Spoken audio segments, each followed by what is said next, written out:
Producteur. Producteur. Ouais, Non, si oui, oui, si on me pose la question quel est mon métier, moi je suis d'abord producteur. Ouais. d'accord. Producteur dans les deux sens du terme en fait. J'aime bien être le producteur euh, avec le bureau solide. On est producteur en termes d'argent, en termes de- d'organisation, tout ça et tout, et producteur de musique aussi. Et je suis vraiment. Enfin, pour moi, c'est important de faire d'avoir les deux, quoi. Ah si, non, non, oui et non en fait. Oui, moi je suis plus producteur, même pour les disques que je fais pour moi en fait. J'ai l'impression que c'est beaucoup de la production. J'ai pas tellement l'impression d'être un compositeur. Comme je travaille à partir de samples, donc je travaille à partir d'une musique qui existe. Enfin, pour moi, le compositeur, c'est le gars qui va s'imaginer une mélodie et puis hop, après il l'enregistre, mais il pense sa musique avant. Or moi, je peux pas penser ma musique avant de la faire. En fait, j'ai d'abord besoin d'avoir du son, puis après je bricole sur le son et j'arrive à quelque chose. Mais par cette méthode, je crée des mélodies et je crée des arrangements et tout. Mais la démarche est plus la démarche d'un producteur que celle d'un compositeur. Non, c'est plus les arrangements, la production, comment dire, les sons qu'on va mettre autour de la mélodie. Mais pour moi, quand j'ai travaillé par exemple avec Terry Moïse, c'est vraiment elle vient avec une chanson, elle a c'est le truc que je suis vraiment incapable de faire et dont je suis vachement, comment on dit, ah, j'oublie mes mots. Tu sais, quand on a envie de, Incapable je suis incapable et c'est vraiment un truc que j'admire beaucoup et que j'aimerais bien savoir faire en fait, écrire des mélodies et des paroles aussi. Ouais, j'essaye de faire des mélodies, mais tu vois, j'essaye avec mon synthé en jouant comme ça, bilouli, j'essaye de faire des mélodies, mais c'est c'est jamais, enfin, c'est super laborieux en fait. Je mets beaucoup de temps à faire ça. Ah non non non, dans une époque sans machine, j'étais pas arrangeur, non, non, j'étais ingénieur du son. D'accord. Et J'étais au départ, moi, j'étais ingénieur du son ou ouais non, je pouvais pas être arrangeur. Arrangeur, t'es obligé de connaître vachement bien la musique, tout ça, les notes. Moi, je sais pas, tu vois, les notes, je sais. Toujours pas. Mais en fait, là, je vois de plus en plus, il y a des machines qui arrivent. De plus en plus, moi, j'ai trouvé des nouveaux programmes qui me permettent de faire des accords en appuyant que sur une touche. Tu vois, tu lui dis, je veux une neuvième diminuée, je sais pas ce que c'est. Tu vois, mais comme ça, j'appuie sur une touche et ça fait un bel accord. Il y a plus besoin de savoir le solfège aujourd'hui. Bon, alors d'abord, non, non, d'abord, c'est un instrument. J'ai commencé vers 15 ans avec Pierre-Michel Levallois, justement, qui est le label manager de Solid. Et on a commencé en jouant du rock. On devait avoir, ouais, on a commencé à 15 ans, quoi. Moi, j'ai acheté une basse, lui une guitare. On a trouvé un batteur et on a joué dans une cave pendant quelques temps.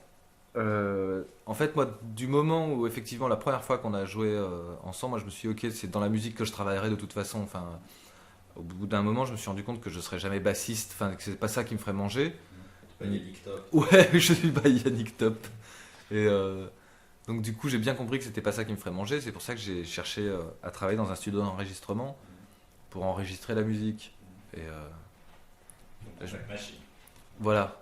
Et là, après, ouais, une fois que je suis entré dans le studio, euh, il y a effectivement toutes les machines d'enregistrement et tout. Enfin, c'est vachement bien, quoi. C'est tout un univers qui est super passionnant. Le truc, c'est quand je suis rentré dans le studio d'enregistrement, je suis arrivé là-bas comme assistant, et il y avait Philippe Serboneski, Philippe Zdar. Je vais recommencer comme ça, on dirait Philippe Zdar. Donc la première fois que je suis rentré dans un studio d'enregistrement comme assistant, il y avait Philippe Zdar qui était là-bas comme ingénieur du son maison. Donc si tu veux, j'ai découvert le métier d'ingénieur du son avec Philippe Zdar. J'ai été en fait son assistant pendant longtemps, et puis enfin, pas pendant longtemps, pendant 2 3 mois, parce que lui après il est parti, il était freelance, et moi je suis resté dans le studio. Mais c'est là où on est devenus copains, si tu veux. C'est à cette époque-là, 89, 89, 90. Et, et donc c'est 2 ans après qu'on a découvert ensemble la musique électronique par le biais des fêtes. Je me souviens plus comment ça s'appelait, c'était la péniche de l'eau, c'était des fêtes Goa Trans. C'était vraiment Goa, quoi. Des fêtes lumière noire et les peintures de fluorescentes et tout. Et on a découvert ça, ouais, c'était fin 91, 92, un truc comme ça.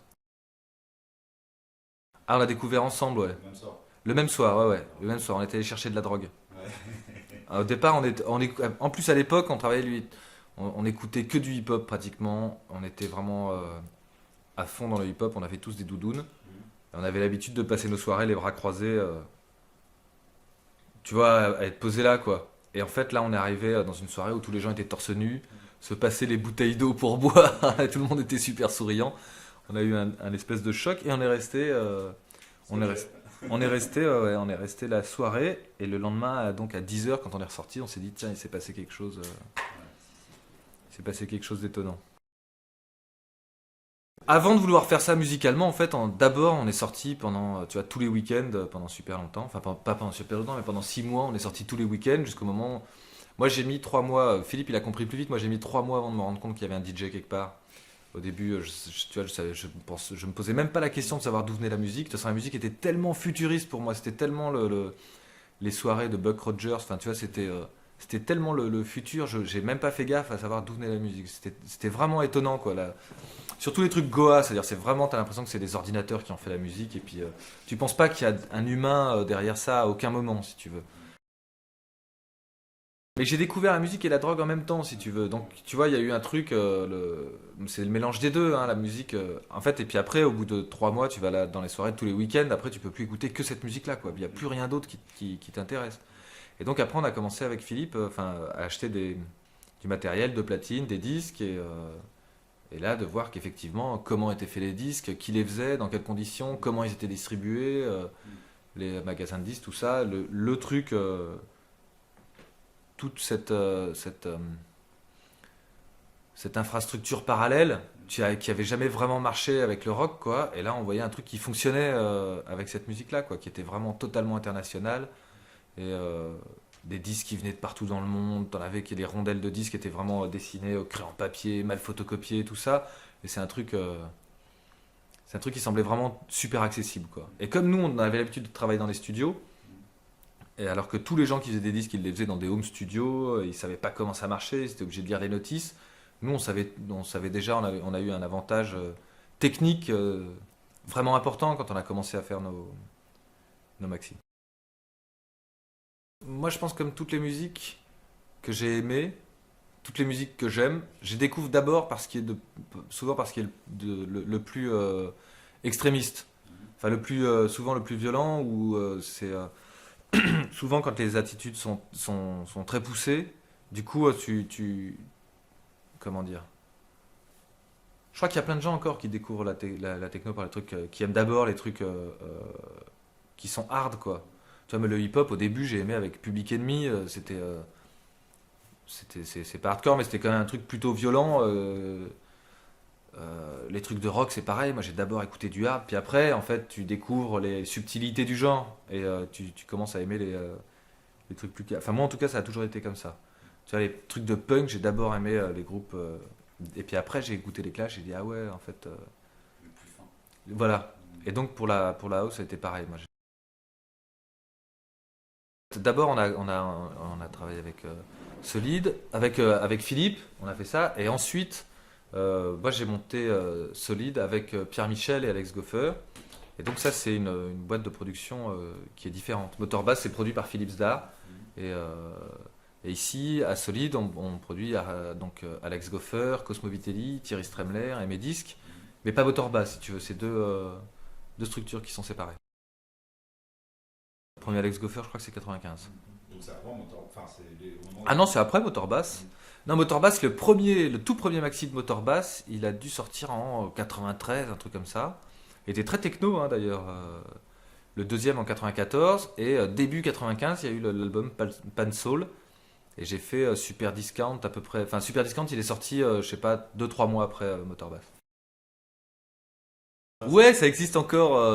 Ça existe, bien sûr, ça existe encore. Simplement, il faut qu'on trouve le temps de le faire. Il faut qu'on qu'on voit ce qu'on a à faire tous les deux au niveau musique. Moi, j'ai assez confiance, si tu veux, mais maintenant, il faut le faire.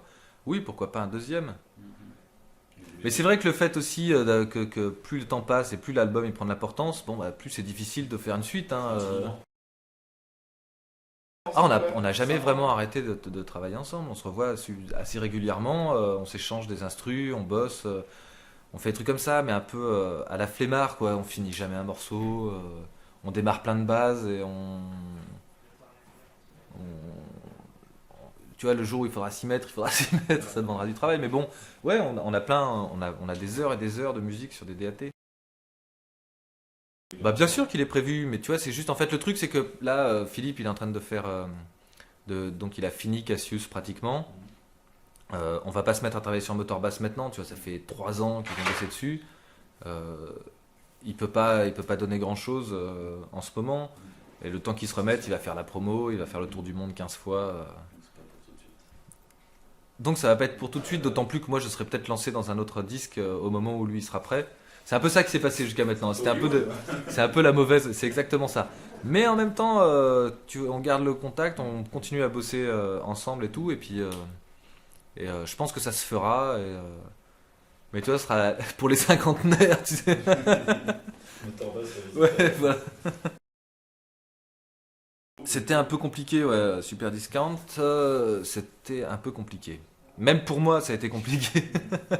En fait, au début,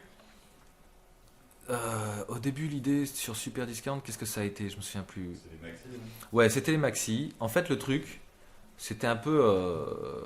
Bon, c'était 4 maxi, des 10 inch. C'est-à-dire, c'est un format un peu bâtard, plus petit que le 33 tours, plus grand que le 45 tours, qui fait un objet vachement joli. Moi, je voulais, quand on a fait Super Discount, moi, je voulais faire un objet très grande qualité. C'est comme ils savaient faire à l'époque dans les. Justement, comme les labels indépendants qui faisaient attention à la fabrication, qui faisaient attention au design, qui faisaient attention bon, aussi à la musique, mais si tu veux, à l'emballage aussi. Il y avait beaucoup de disques, justement, ou bien les picture disques, ou des trucs comme ça, où enfin, l'objet lui-même avait de la valeur et avait quelque chose. Et moi, je voulais faire un truc très super qualité. Aujourd'hui, c'est un peu ridicule parce que c'est vrai que c'est l'apanage des majors. Maintenant, c'est les majors qui font les disques, qui mettent des sous dans le packaging, si tu veux. Avant, elles le faisaient pas du tout. Maintenant, il n'y a plus que les majors. Dès que tu vois un disque qui est un peu, tu vois, gaufré ou on je sais pas quoi, tu es sûr que c'est une major qui a les moyens et qui fait ça pour de l'image. Nous, à l'époque, ça se faisait très rarement en fait. Donc, moi, je voulais faire un projet comme ça, très haute qualité et qu'on appelait Super Discount. Et enfin, tu vois, c'était un peu la vanne à 2 balles. Et là, pour trouver le truc très grande qualité, on s'est dit, ouais, on fait une série de 4 10 inch. C'est une série de 4, c'est vachement bien, tout ça, hop. Et puis à la fin, en plus, tu te rends compte que c'est Super Discount que quand t'as les 4 maxi, super bien. Et moi, la musique, je voulais vraiment faire une musique très. Euh, un truc très pointu en fait. Une house super pointue, vraiment que pour les connaisseurs. C'est le truc genre, il n'y a que DJ Deep et ses 2 potes qui peuvent apprécier le morceau, qui verront. Enfin, j'avais vraiment cette envie-là de faire un truc pour hyper obtus quoi. Et, mais au début, je voulais faire que un maxi, donc ça faisait 6 morceaux, j'avais mis 6 morceaux et tout. Et en fait, finalement, bon, on a dit les 4 10 inch, ok, ça m'obligeait à faire 8 morceaux, j'en avais pas 8. C'est pour ça que j'ai demandé à Alex Goffer et à R s'ils n'avaient pas un morceau en cours qu'ils n'arrivaient pas à finir, que moi je pourrais finir à leur place. Et donc tous les deux m'ont donné une base que j'ai utilisée comme si c'était un sample en fait. Mais pour intégrer leur nom au projet, je me suis dit, bon, je peux pas juste mettre qu'il y a un morceau d'Alex, un morceau de R. Bon, on va faire croire que c'est une compilation, je vais prendre plein de pseudos, enfin c'était un peu compliqué. Mouloudji c'est moi, Minos c'est moi aussi, et La Chatte Rouge aussi, et donc en fait tous les morceaux ils sont de moi, et même ceux de Alex et de R en fait ils m'ont filé une base que j'ai utilisée comme si c'était un sample en fait. C'est comme j'ai reproduit leurs morceaux en utilisant vraiment ça comme un sample, donc moi je le considère vraiment comme mon disque quoi, cet album. Et oui le truc c'est que tout ça était prêt, moi j'avais toujours pas mixé les morceaux, j'avais un peu les samples à droite à gauche, et puis toutes les sorties étaient prêtes. Et moi, comme j'avais pas les morceaux, j'ai appelé Pierre-Michel en disant, écoute, il faut qu'on retarde la sortie de ce truc-là. Et lui, il est allé avec Pias. Ils avaient mis au point des échéances de sortie pour que ça aille tous les 15 jours qu'on sorte un maxi. C'était un peu compliqué. Il m'a dit, mais tant t'es dingue, on va rien reporter du tout. Là, on est à la gravure demain soir. Et tu fais tes morceaux pour demain soir parce qu'on peut rien reporter, c'est impossible, quoi. Et donc, c'est là où j'ai fait le premier maxi. Il y a Le Patron est devenu fou et le mix de R, là, de Soldissimo. Et en fait, comme je les ai fait dans le speed, j'ai raté mon coup de house très pointu.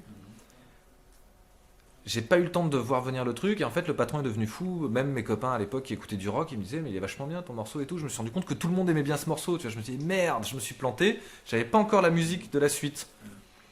Et donc du coup je me suis dit ok, changeons notre fusil d'épaule, on va faire plutôt une ambiance. En plus j'avais le logo Super Discount devant moi et tout, je me suis dit bon on va se faire une ambiance beaucoup plus cool, beaucoup plus ouverte. Et du coup j'ai fait le reste de l'album qui est assez facilement écoutable même pour les gens qui sont pas férus de musique C'est électronique. assez hybride, quoi. C'est assez hybride, ouais.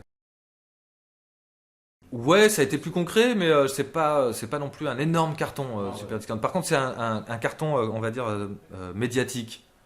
C'était, comment dire, c'est devenu super connu, Super Discount. Super connu. Bon, on a vendu des disques quand même, hein, c'était bien, mais c'est pas un énorme carton au niveau de la vente. Tu vois, les gens, tous les gens, quand je dis les chiffres de vente aux professionnels, ils sont toujours étonnés par rapport à la couverture médiatique qu'on a eue. Parce que ça, par contre, c'était vraiment ultra étonnant. Les clips sont passés à la télé et tout ça, on est rentré tout d'un coup dans l'industrie du disque de façon sérieuse, ouais, à cette époque-là. Avec Super Discount, effectivement, plus qu'avec Motorbass. Où Motorbass, il n'y a pas eu de clip, il n'y a pas de. Bah, c'est ça qui nous a fait démarrer, hein. On était une association quand on a sorti le maxi d'Alex Goffer. Puis on a fait Super Discount et on est devenu un label, quoi. Tout d'un coup, tout d'un coup, on a eu des bureaux, il y a des gens qui sont venus travailler avec nous. C'est les clips qui ont vraiment fait démarrer le. À partir du moment où on a fait un clip, ça a été le démarrage. Et en fait, c'est là où moi je me suis rendu compte de l'importance du clip. Ça a une audience énorme, enfin c'est de l'importance du clip et surtout de la valeur que ça a en fait, parce que ça permet à nous d'avoir des heures d'antenne. Et je pense qu'avoir des heures d'antenne à la télévision, c'est un truc qui est, Essentiel. enfin, qui est essentiel. C'est vraiment tu touches énormément de monde quoi avec ce truc-là. Donc c'est pour ça qu'après les clips que je fais avec mon frère, on essaye de faire des clips où on raconte des choses, enfin tu vois où il y a où il y a un fond. T'as vraiment moyen de dire quelque chose en fait avec le clip. C'est un format qui est super, je pense pour un réalisateur, c'est un format qui est idéal. T'as une histoire, t'as 5 minutes, tu racontes ce que tu veux, enfin tu peux faire passer ce que tu veux. T'as pas à t'occuper du son parce que ça c'est la musique qui le fait. Et je pense que c'est un format, pardon, c'est un format qui est vraiment très intéressant pour un format d'image vachement bien, je trouve. Alors non, mais Terry Moïse, c'était avant Super Discount que j'ai fait le premier album de Terry Moïse, c'était avant Super Discount. Alors, avec qui d'autre j'ai travaillé? Non, c'est la seule artiste, on va dire, de variété, entre guillemets, pour qui je me suis, oui, investi comme ça, en fait. Là, parce que ces deux disques, je les ai réalisés. Et oui, c'est la seule artiste de variété pour qui j'ai fait ça. J'essaie de réfléchir. En fait, après, il y a eu d'autres artistes avec qui j'ai travaillé, mais qui étaient dans mon label, et c'était plus en tant que directeur artistique, si tu veux, que vraiment producteur ou réalisateur. Non, maintenant, moi, j'ai vraiment envie En fait, il y a quoi? Moi, j'ai travaillé en tant que directeur artistique de label avec Thierry Stremler et Cosmo Vitelli. C'est pareil, c'est un truc qui est super. Enfin, moi, c'est un truc que j'aime bien, c'est de travailler avec d'autres artistes, des gars qui ont une vision artistique et que tu essaies de comprendre. Et moi, qu'est-ce que j'ai fait avec eux? C'est juste de dire, bon, bah, si tu veux dire quelque chose, je dis le plus fort. Je sais pas. Enfin, c'est un truc qui est super. Mais en tout cas, ça crée des rapports humains que j'aime beaucoup. Et, euh, et ça, c'est un travail que j'ai vraiment bien aimé faire. Mais par contre, maintenant, je veux vraiment faire des disques en fait. Là, je trouve ça trop long. En fait, l'intervalle entre Super Discount et Tempo Vision, c'est 4 ans. Je trouve ça trop long. Il faut faire plus de disques. Donc là, je produirai d'autres artistes quand j'aurai bien. Comment dire? C'est difficile parce qu'en même temps, ça régénère vachement de travailler avec d'autres gens. Mais j'ai envie de me concentrer un peu ouais, sur ma musique et faire. Alors, j'ai trop dû répéter le Super Discount. J'ai trop dû le répéter en fait. Que. En fait, j'avais fait presque tout ça. Et il y a eu trop de. Ça a été tellement compliqué à expliquer le projet Super Discount que je me suis dit, plus jamais un truc comme ça. Je passais toute la promotion à expliquer ça. Je me suis dit, je veux plus quoi. La prochaine fois, je fais un truc simple comme ça, on parlera de la musique et pas de. Là, c'était trop compliqué. C'est c'est trop compliqué. En plus, ça a été délicat parce que pareil, ça pour un truc de business. Super Discount, du coup, ça se retrouvait compilation. Et en fait, dans des magasins, une compilation, ça reste 2 semaines. Tu vois, alors qu'un album, il le laisse plus longtemps et tout. Les compilations, ça tourne vachement plus vite. Donc du coup, c'était assez délicat pour tous les représentants des maisons de disques qui distribuaient mon disque. Ils devaient expliquer que cette compilation n'en était pas une et tout. C'était un truc qui devenait assez compliqué. J'imagine. Tu vois, donc c'était... C'est ardu et bon. Ouais, voilà, c'était facile pour personne. Donc du coup, je me suis dit, bon, oublions ça. De toute façon, en plus, je suis fier de ma musique, donc tu vois, il n'y a pas vraiment de raison de pas signer. Donc voilà. Alors, il n'y a pas un... Non, bon, il y a pas un vrai concept en fait. Hein. C'est pas un concept qui a été générateur du disque. Hein. Le disque, j'ai d'abord fait la musique, le nom est venu après, et après le nom est venu le concept lié au nom. Et ça, c'était un truc, c'était pour pouvoir justement répondre aux journalistes. Non, mais parce que c'est pas toujours facile la musique. Parler de musique, c'est un peu difficile en fait, parce que j'aime pas. Moi, je peux pas. Ouais, tu vois, tu t'écoutes de la musique, puis après, est-ce que t'aimes ça? Ouais. Et c'est dur dès que tu commences à dire pourquoi tu l'aimes, ça devient un peu scabreux aussi. Donc c'est vrai qu'il faut trouver des choses à dire.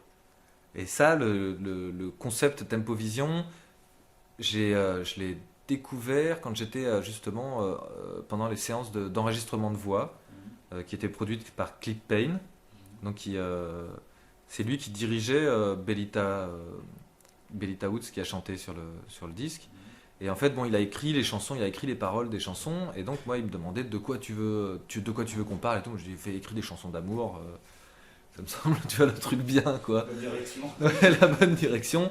Et à un moment, il était un peu à court. Il me dit, bon, vas-y, bon, comment il s'appelle ton disque? Tu vois, j'ai dit Tempovision. Il dit, bon, pourquoi Tempovision? Et là, j'ai dû lui pondre un concept En anglais. en anglais en plus. Et, et donc, j'ai parlé effectivement tempo, vision. J'ai parlé du rythme de la zapette.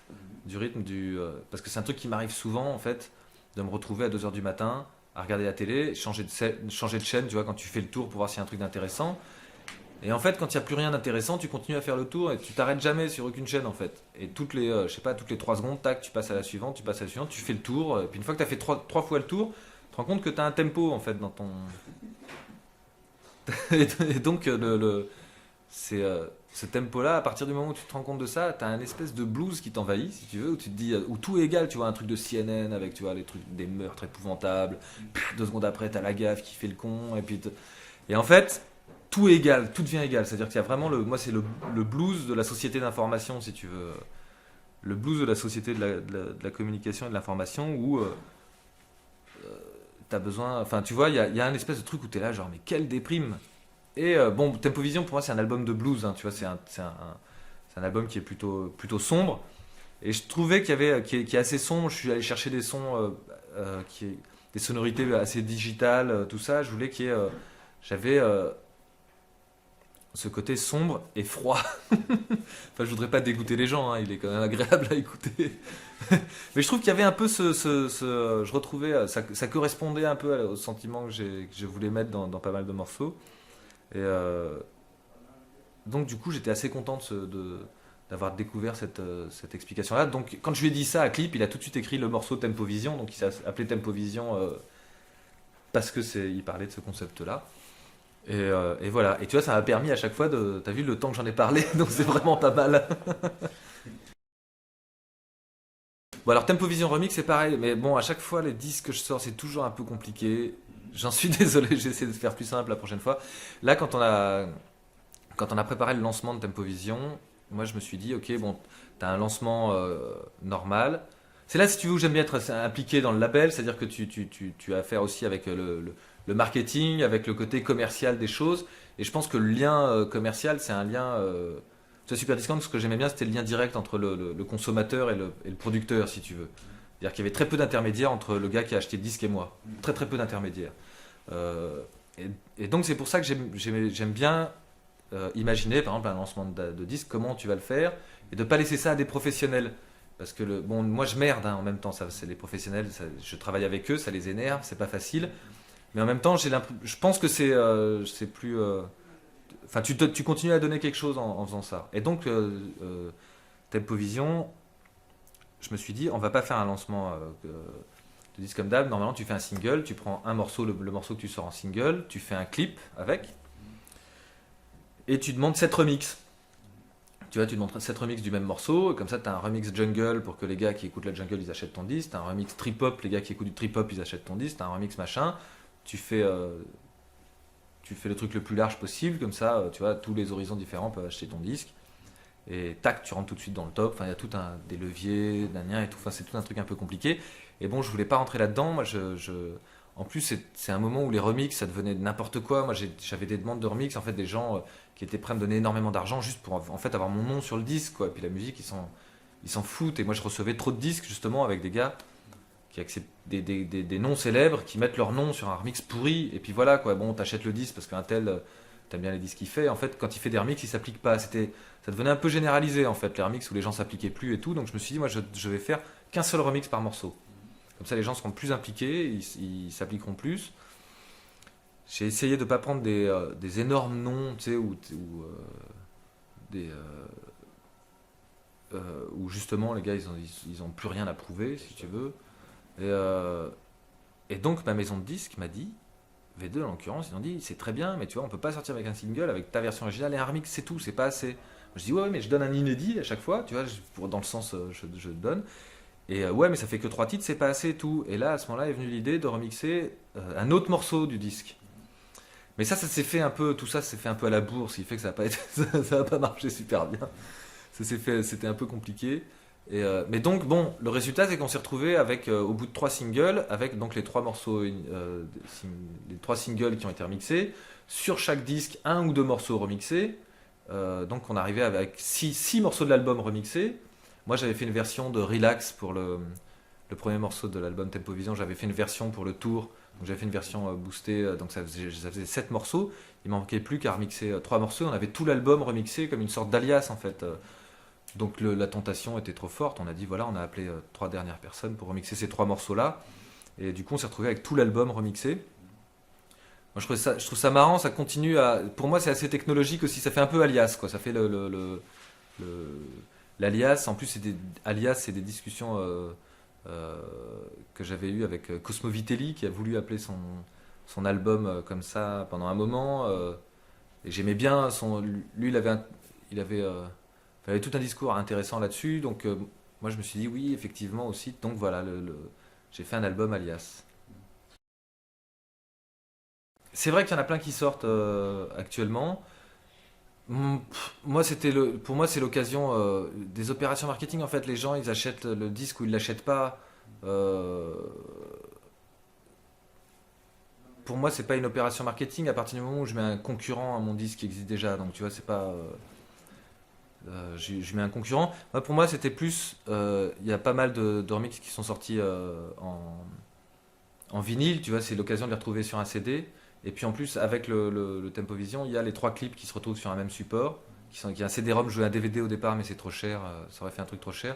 Mais le fait que les 3 clips, qui sont à chaque fois, on a bien fait attention. Enfin, moi, c'est pas évident de te dire tu vas faire 3 clips avec à chaque fois les mêmes personnages. Tu vois, une espèce de. À chaque fois une histoire, un truc comme ça, c'était tout un travail. Le fait que les 3 se retrouvent ensemble en même temps sur un même support, pour moi, c'est un truc qui était important. Euh, et donc, je pense que le projet tient la route. Pour moi, c'est pas juste une opération marketing, mais je crois que ça a un sens artistiquement. Je veux plus attendre entre 2 albums et tu vois, c'est ce que je disais. Là, je suis un peu en train de rien foutre, de pas du tout travailler. Non, mais si. Non, ouais, je suis prêt à. En fait, j'attends des racks dans mon studio. En fait, je suis en train de reconstruire mon studio. Je change de matériel et donc, du coup, j'attends un peu. Je suis en attente de matériel pour faire de la musique. Voilà. Mais ouais, je pense que oui, ça va aller plus vite. Tu vois, je suis prêt à faire de la musique maintenant. Alors que après Super Discount, j'ai été prêt à faire de la musique 3 ans après, quoi. C'est un moment, pourquoi? Bah, la promo de Super Discount, ça a pris 2 ans et demi. C'est monté tellement lentement, tellement étape par étape, si tu veux. 2 ans après la sortie du disque, je continuais à faire des interviews pour les magazines. Tu vois, alors qu'en général, ça se passe la première semaine, puis après, ils sont passés à autre chose. Là, 2 ans après, il y avait encore des magazines allemands qui m'appelaient pour faire des couvertures. Tu vois, c'est un truc qui était hyper étonnant. La montée de Super Discount, c'est un truc qui était hyper étonnant, qui a pris super longtemps. Et entre-temps, j'avais aussi réalisé le 2e album de Terry Moïse. Et donc, si tu veux, ça a pris vraiment vachement de temps. Alors que là, tu vois, c'est 1 an après, enfin 1 an et demi après la sortie, je suis déjà prêt à commencer. En Allemagne, c'est là où ça marche vraiment bien. En Angleterre, c'est Super Discount qui avait mieux marché que Tempo Vision. Sinon, après, je sais pas. En Australie, ça marche pas mal. Je sais pas exactement. Et il y a des pays où tu t'expliques, où toi aussi tu as des liens avec les pays, parce que je sais pas, t'adores l'Allemagne par exemple. Écoute, c'est c'est un peu le problème. Je préférerais que ça marche mieux en Italie. En Grèce, ça a pas mal marché, je crois. Ah, Bayrong a vachement bien marché en Grèce. Pardon. Non, mais pour le moment, moi, mon regret, c'est les États-Unis. En fait, Super Discount n'est pas sorti aux États-Unis. Ah ouais, c'est étonnant. Hein? C'est étonnant. Ouais. Et Tempo Vision est sorti genre le 9 septembre. On peut pas appeler. Tu vois, on a voulu faire une petite OP, ça a foiré. Euh, non, ça, voilà. Donc le 9 septembre, ça a été un peu. Ouais, ça, on peut pas dire que ça a été. Ça a super bien démarré là-bas. Non, non, non, je le fais pas de plus en plus. En fait, tu peux pas. Enfin, à mon sens, tu peux pas produire des disques, faire le DJ et avoir une famille. Tu peux faire deux des activités si tu veux, mais pas les trois. Euh, donc, moi, j'ai choisi de faire des disques et d'avoir une famille. Après, je fais le DJ quand même une fois par mois, quoi. Je pars au moins un week-end par mois faire deux soirées, enfin, tu vois, le vendredi, samedi. J'ai fait moins pendant super longtemps, j'ai fait moins, et en fait, là, quand je m'y suis remis pour Tempo Vision, ça a été trop dur, quoi. Tu vois, j'avais pris trop de. J'avais oublié comment on faisait, ça a été trop la galère, donc je veux plus oublier. Parce qu'en même temps, j'aime bien ça, c'est quand même, tu passes quand même des super moments, mais par contre, quand tu galères, c'est trop des cauchemars, quoi. Donc, j'écoute presque que du hip-hop et du R&B, en fait, maintenant. Il y a peu de choses dans la musique électronique, mais ça a toujours été mon problème. Je suis pas assez, tu vois, je vais pas assez chercher les trucs. Je vais pas chercher assez la musique. Moi, je regarde ce qui arrive. Tu sais, ce qui arrive à moi, c'est souvent des gens qui me disent, écoute, ça c'est bien et tout ça. Je découvre pas en fait. Bah, hip-hop R&B, moi, bon, il y a le dernier disque de Mary J. Blige là que j'adore, celui de, de La Soul, là, leurs deux derniers disques. C'est des trucs super, super grand public, hein, c'est pas très pointu. L'album de Redman, j'aime bien aussi. Et les trucs de Nerd, là, l'album des Neptunes. J'aime bien ces producteurs, leur production. Et voilà, ça c'est pour Qu'est-ce que j'ai écouté? Putain, j'arrive jamais à savoir en fait. J'ai plein de disques, hein, j'écoute plein de disques, mais j'oublie tout le temps ce que c'est. Mais grosso modo, c'est ça. Et j'essaie un peu d'écouter des disques de rock maintenant. Ils disent rock. Ouais, Win, j'ai acheté Win, je connaissais pas ce groupe-là, je trouve ça vachement bien. Non, maintenant je veux plus sampler en fait. Là, maintenant je m'achète du nouveau matériel, je veux plus sampler. Voilà. Jouer. Programmer. Programmer. Parce que jouer, ce serait pas Tu vas terrible. faire des boucles, mais tu vas les faire et tu vas t'en Ouais, je vais les faire. servir. Je vais plus travailler. Voilà, je vais plus travailler avec des synthés, des trucs comme ça. Bon, avec le sampler pour sampler de temps en temps des trucs si tu veux, mais pas. Je vais essayer de sampler de moins en moins. Et puis surtout, le fait d'avoir travaillé avec Bellita là sur l'album Tempo Vision, euh, euh, produire euh, produire avec des voix, des chœurs et des trucs comme ça me branche vachement. Donc j'ai plus besoin de sampler des. Si tu veux, au début, quand j'ai commencé, moi je samplais dans les disques parce que si je voulais une voix, je pouvais pas faire autrement, quoi. J'avais pas les moyens de trouver quelqu'un qui avait une voix suffisamment bien, qui voulait venir chanter avec moi et tout. Maintenant, j'ai l'opportunité de travailler avec des gens, donc je vais le faire, quoi. Donc je vais essayer de plus sampler. Bon, alors l'agenda solide dans les mois à venir, là il y a le projet de Alex Goffer avec Démon qui sort, vu, c'est un projet qui est très. C'est house music, quoi. Euh, Alex, il avait pas mal de morceaux comme ça qui étaient plutôt tournés vers les dance floors. Il a dit bon, il faut que je le finalise. Comme il avait un peu de mal à le finir tout seul, il a appelé Démon, euh, qui est un bon producteur justement, qui fait un bon son pour les gros systèmes, quoi, on va dire. Donc il l'a appelé. Ils ont travaillé tous les deux ensemble. Ils ont une collaboration plus étroite que juste euh, producteur-artiste, si tu veux. Donc ça a fait le projet Vus, qui est en train de sortir en ce moment. Je crois que là, il y a des 10 inch qui sont sortis déjà, et l'album, il est prévu pour début mars, un truc comme ça. Voilà, il y a Cosmo Vitelli qui vient de terminer son disque, Très attendu. très attendu. et qui est super bien. Non, mais il a eu raison de prendre le temps. C'est super bien. Je pense que c'est ça va être la deuxième vague de la French Touch pour l'international. Tu vois, les gens dans les autres pays et tout, ils ont dit bon, voilà, les Français, ils ont fait leur truc, maintenant ils s'endorment et tout. Et là, tac, ils vont se prendre une deuxième claque. Parce que... non, j'exagère.